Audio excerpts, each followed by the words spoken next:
to do more to help other people? Well, here's your chance. Tonight there's an urgent appeal for new volunteers to help our region's hospices. Bury Hospice needs to reopen as many of its charity shops as possible, with the money that they raise providing a big slice of their annual income. For a variety of reasons, fewer than a fifth of their volunteers have returned to work. They now need more local people to fill those gaps. Our correspondent Mel Barham has the story.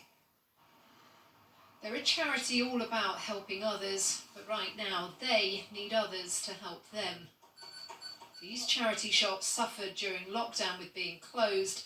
Now they've reopened, they're still struggling because they don't have the workforce. Only 18% of Bury Hospice's volunteers have returned since the pandemic, leaving them in a dire situation. As you can see, they're not short of donations. Here above the shop, they've got rooms full to the brim with stock. In fact, this room here should be empty. The problem they've got is with processing it. They just don't have the number of people to help. It's got to the situation now where some days we may have to close because we've just not got the people to open it up. You need to have so many staff in at one given time. If there's not that ratio, we can't open the shop, therefore we lose money again, therefore the patients suffer, therefore it's a vicious cycle, it just goes on and on and on. It's the same story across all the hospice's retail shops. Some haven't even been able to reopen, and here at their flagship furniture store in Radcliffe, they're having to turn down donations because there's no one to collect them. It's very frustrating when we're trying to get things done and don't have people, bodies, to help us do those things. We're all here to raise money for Bury Hospice, and it impacts us quite badly when we haven't got the assistance that we need. You know, the volunteers are invaluable. You know, as far as this place goes, we're just missing out on trade when we haven't got the bodies to help us. Retired nurse Patsy is one of the few volunteers who has returned. From volunteering, it's not just about giving something back. It gives you some self-worth as well. And it's also given me a reason sometimes just to get up in the morning. I just so look forward to the day. I've made so many new friends as well. And I just feel that people who aren't volunteers are really missing out on something big in their lives. We would appreciate anybody that steps up. Any set of skills, we can find a use for them.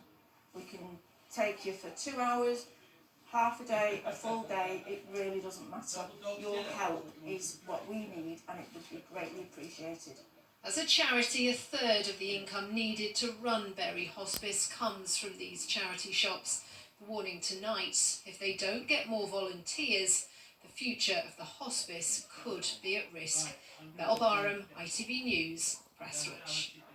Yeah, well done to all those volunteers who have signed up. This isn't just an issue for Bury, of course. Karen Halston is the Chief Executive of Willow Wood Hospice in Ashton-under-Lyne. She told me just how difficult it's been for them. We were looking at the difficulties being around preparing the shops, doing the risk assessments, marking them out and getting them clean. But it wasn't that, it was the volunteers. We needed the volunteers to come back to help us in the shops. But unfortunately, what's happened is that out of the 379 volunteers that we had before lockdown, we have only got 336 that have actually come back at this moment in time. So we will be in a situation, hopefully within the next few weeks, when we open the other shops, of struggling. It is a massive drop in volunteers. I mean, how are hospices like Bury and Willowwood keeping open with so little money coming in?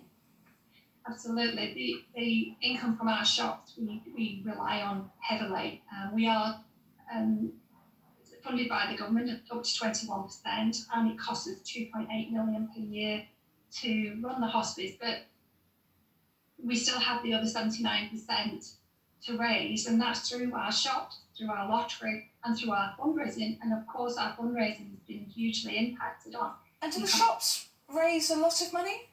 They do. They raise a quarter of our income.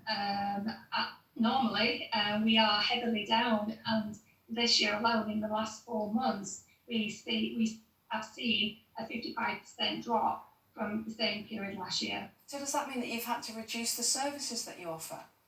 We will never reduce the services that we offer to our patients because we have reserves, and we currently have patients in the hospice, and we've had patients all the way throughout COVID, that would be, the last thing that we would ever want to do.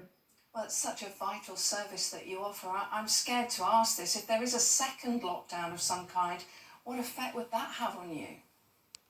It would have a huge impact because we rely, like you said before, we rely heavily on our retail, and it will stop the volunteers that want to, so currently on the edge of wanting to come back. It will probably stop people from coming back. And then in the hospice, for example, we have our volunteers on reception. It's manned 7 days a week by volunteers. For me, probably I would spend the next few weeks sat on reception actually manning it.